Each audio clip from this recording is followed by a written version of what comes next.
77వ అధ్యాయము. నేను ఎలుగెత్తి దేవునికి మొర్రపెట్టుదును, ఆయనకు మనవి చేయుదును.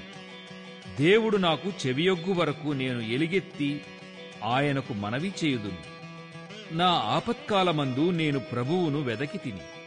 రాత్రివేళ నా చెయ్యి వెనుకకు తీయకుండా చాపబడియున్నది. నా ప్రాణము ఓదార్పు పొందనొల్లకయున్నది. దేవుని జ్ఞాపకము చేసుకొనున్నప్పుడు నేను నిట్టూర్పు విడుచుచున్నాను. నేను ధ్యానించున్నప్పుడు నా ఆత్మ కృంగిపోవుచున్నది.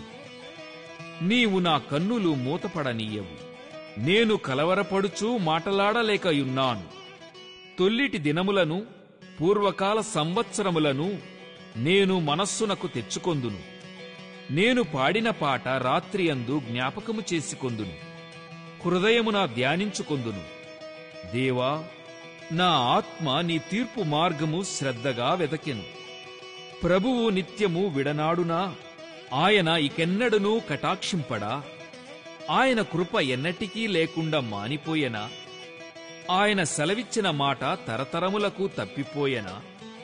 దేవుడు కటాక్షింప మానెనా?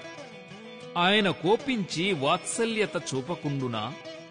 అందుకు నేనీలాగు అనుకొనుచున్నాను. మహోన్నతుని దక్షిణ హస్తము మార్పు నొందెననుకొనుటకు నాకు కలిగిన శ్రమయే కారణము. యెహోవా చేసిన కార్యములను, పూర్వము జరిగిన నీ ఆశ్చర్య కార్యములను నేను మనస్సునకు తెచ్చుకొందును. నీ కార్యమంతయు నేను ధ్యానించుకొందును, నీ క్రియలను నేను ధ్యానించుకొందును. దేవా, నీ మార్గము పరిశుద్ధమైనది. దేవుని వంటి మహాదేవుడు ఎక్కడనున్నాడు? ఆశ్చర్య క్రియలు జరిగించు దేవుడవు నీవే. జనములలో నీ శక్తిని నీవు ప్రత్యక్షపరచుకొనియున్నావు. నీ బాహుబలము వలన యాకోబు, యోసేపుల సంతతివారగు నీ ప్రజలను నీవు విమోచించియున్నావు. దేవా, జలములు నిన్ను చూచెను. జలములు నిన్ను చూచి దిగులుపడెను. అగాధ జలములు గజగజలాడెను. మేఘరాసులు నీళ్లు దిమ్మరించెను. అంతరిక్షము ఘోషించెను. నీ బాణములు నలుదిక్కులా పారెను. నీ ఉరుముల ధ్వని సుడిగాలిలో మ్రోగెను. మెరుపులు లోకమును ప్రకాశింపజేసెను. భూమి వనకి కంపించెను.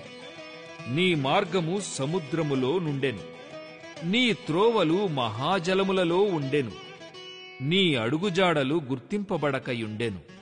మోషే, అహరోనుల చేత నీ ప్రజలను మందవలే నడిపించితివి.